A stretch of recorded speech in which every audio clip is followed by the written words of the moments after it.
The cursed article. Journalism had always been my passion, my purpose. It wasn't just a career, it was a crusade for truth.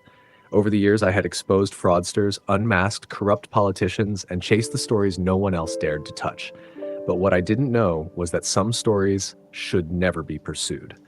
The story of Dr. Elliot Hargrove was one of them. It all started with a simple headline in the local newspaper. Prominent historian found dead in apparent accident. The words didn't scream scandal, but there was something unsettling about the article's brevity. It mentioned that Hargrove had been found slumped over his desk in his study, the cause of death undisclosed. The sheriff's department declined to comment. I was intrigued. Dr. Hargrove was no ordinary man. He was a respected scholar who had spent his life uncovering the darker corners of our county's history. His sudden death felt too convenient, too neat. My instincts told me there was more to the story, and as always, I followed my gut.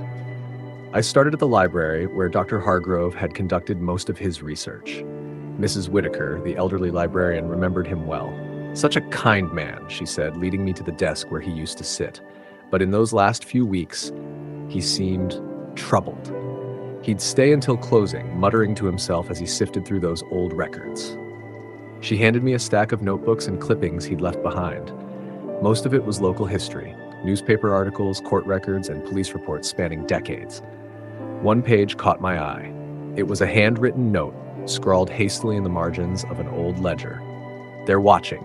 The deaths aren't random, 7 years apart, always unexplained. The sheriff knows. The note listed a series of names and dates, each corresponding to a death in our county. Some I recognized from old news stories: a farmer crushed under a tractor, a teacher found drowned in a bathtub. All had been ruled accidental or natural. But when I looked closer, I saw the pattern Hargrove had uncovered. Every 7 years, like clockwork. Determined to uncover the truth, I began talking to the families of the deceased. Most were reluctant to speak, brushing off my questions with polite dismissals or fearful glances. But one family, the Lawsons, broke their silence.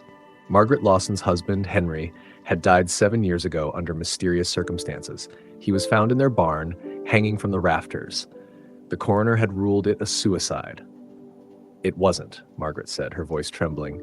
Henry was terrified in the days before his death. He said something was following him, watching him. He wouldn't go near the barn at night. She showed me a photograph taken a week before his death. At first glance, it seemed unremarkable, Henry standing in front of the barn. But in the shadows behind him, there was something. A shape, indistinct but undeniably there. I took my findings to Sheriff Cole. His response was predictable. "You're chasing shadows," he said, lighting a cigarette. Hargrove was the same way. Couldn't leave well enough alone. Look where it got him. But the pattern. There is no pattern, he snapped, slamming a hand on his desk. These were accidents, nothing more. Let me give you some advice. Drop this before you end up like Hargrove. I didn't listen. That night, as I pored over the documents in my office, strange things began to happen. My computer screen froze, then flickered, displaying a single chilling message. "You're next." My phone buzzed. A voicemail from an unknown number played faint whispers, words I couldn't understand. The air in the room grew cold, and the shadows on the walls seemed to stretch and shift, taking on shapes that weren't human. I wasn't alone. Determined to find answers, I returned to the library. Mrs. Whitaker reluctantly granted me access to the restricted archives, warning me not to stay too late.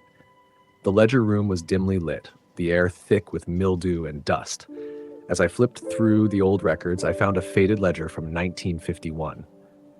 Next to several names of the deceased was a strange symbol, a jagged circular mark that seemed to pulse on the page. When I touched the symbol, pain shot through my hand and the room seemed to tilt.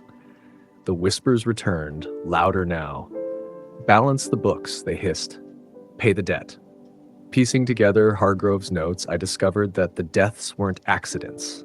They were sacrifices. Every 7 years, the town offered lives to something ancient, something insatiable.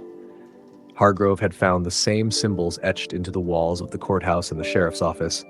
The sacrifices kept the town safe, prosperous. Those who questioned it, who dug too deep, became the next offering. I confronted Sheriff Cole in his office late one night. "You knew," I said, slamming the ledger on his desk. You've been part of this. You've been covering it up. He didn't deny it.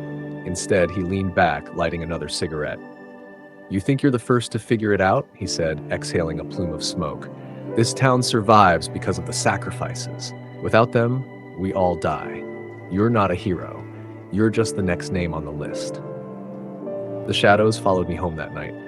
They weren't just figments of my imagination. They were alive, creeping through the walls, whispering my name.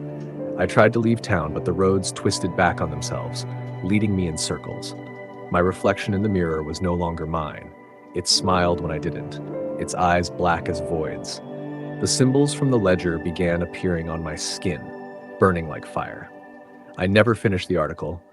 My editor found my office abandoned, my notes scattered and soaked in blood.